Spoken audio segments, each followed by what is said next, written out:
Right. Magandang umaga sa inyo mga idol.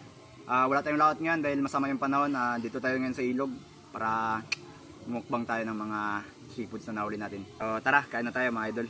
Lagyan mo natin to ng kalamansi, yung kamuting bagin na gano'n natin. Ito pala yung mga handa natin.